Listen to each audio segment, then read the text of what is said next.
trabaho o eskwela, saan ka kaya pwedeng huminga? Ba't di ka kaya sa UP din naman magpunta?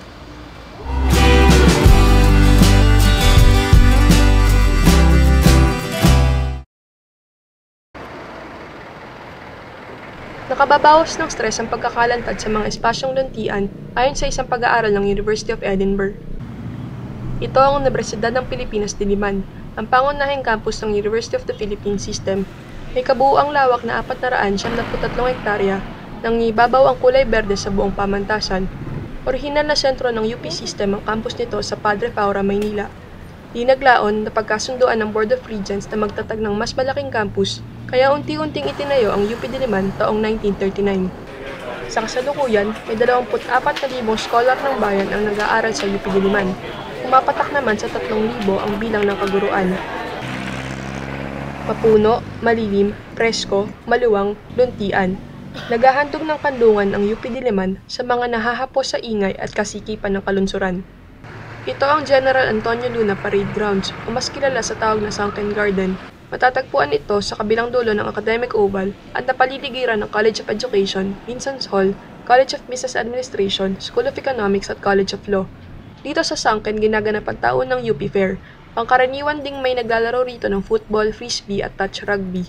Napaliligiran ng mga puno, preskong-presko sa lilim ng mga ito. Kahit patabing kalsada, madaling nakagagawa ng pansariling puwang dito. Ito naman ang University Track Oval na matatagpuan sa Kalye Balagtas sa likuran ng UP Bahay ng Alumni. Dito nagsasanay ang mga varsity player ng track and field, football at softball. Sa spectators area ay may mga trosong maaaring upuan. Bukod sa mga nag-iisang nagmumuni-muni o nagninilay-nilay, may mga grupo at pares din ditong tumatambay. Kung maselan ka naman at ayaw mong umupo sa damuhan, ang Quezon Hall ay huwag mong kaligtaan. Sinasalubong nitong gusali ang mga pumapasok sa UP mula sa University Avenue. Dito sa Quezon Hall o Administration Building, nag-oopisina ang matataas na pinuno ng UP System. Sa harapan nito, naroroon ng oblation o mas kilala sa bansang na oble.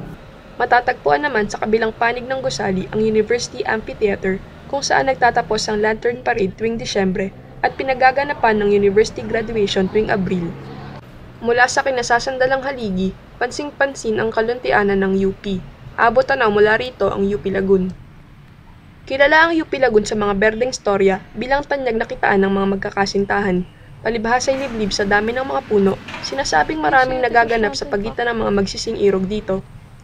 Iniiwasan ng Lagun noong dekada 50 dahil sa taas ng mga talahib at paniniwalang pinamumugaran ito ng alupong. Dekada 60 hanggang 70, pinaganda ang Lagun upang maging golf course. Pagkalipas ng mga taon, natuyot ang bati sa UP Lagun at unti-unting napabayaan. Sa kasalukuyan, muli itong isinasaayos at pinapaganda.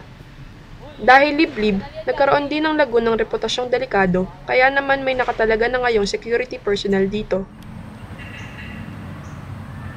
Ito ang Universidad ng Pilipinas Diliman, kulay luntian.